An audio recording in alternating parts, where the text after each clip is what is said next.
Bonjour à tous, la revue Vue de haut est une revue universitaire. C'est la revue de l'Institut Saint-Pédis qui a pour objectif de prendre de la hauteur par rapport à des questions spéculatives ou des questions d'actualité, d'apporter un regard de sagesse et un regard de sagesse non seulement universitaire mais chrétienne.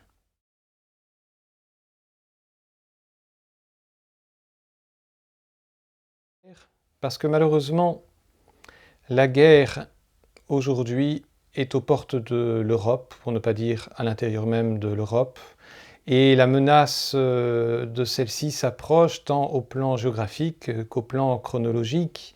Et un certain nombre de questions ont été soulevées ces dernières années à l'occasion des différentes guerres de Syrie, de Libye ou de manière plus lointaine de l'Irak. Et il est important de prendre là aussi du recul par rapport à ces questions.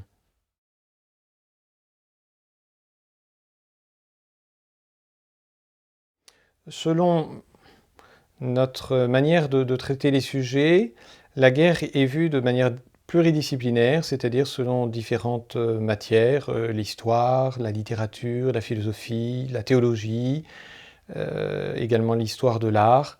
Donc pour vous donner un exemple ou quelques exemples, il y a un article sur la guerre mémorielle qui se livre à propos du traitement de la Seconde Guerre mondiale chez les historiens, selon que l'on se place chez les Baltes ou selon que l'on se situe en Russie. Autre exemple, il y a un article sur la manière de peindre la guerre dans l'art, selon que celle-ci est magnifiée à des fins politiques ou au contraire qu'on montre la guerre sous son jour le plus cruel, le plus douloureux.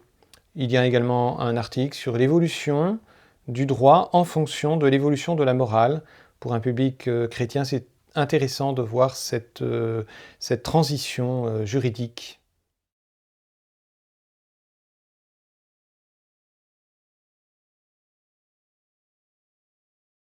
Les auteurs sont très variés selon les disciplines qui sont abordées dans ce numéro. Je pense à M. Lockland, qui est docteur en philosophie d'Oxford. Je pense à Mme Imbert, qui est maître de conférence en histoire de l'art à Paris 1. Je pense aussi à M. Delabé et M. l'abbé Delacoste, professeur de théologie morale au séminaire des Cônes et directeur du même séminaire, qui aborde la question de la moralité des armes de destruction massive, mais il y a aussi les contributions de M. Buron, ancien professeur d'histoire ici, ou de M. Anquier, professeur de littérature.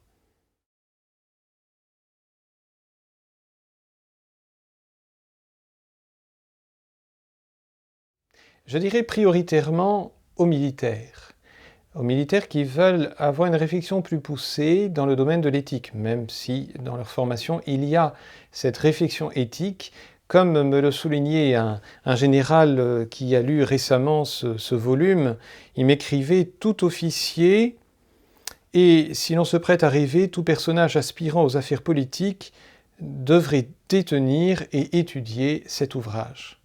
Au-delà des militaires, on peut penser aussi à tout public désireux de prendre un petit peu de la hauteur par rapport aux opinions du prêt-à-penser intellectuel.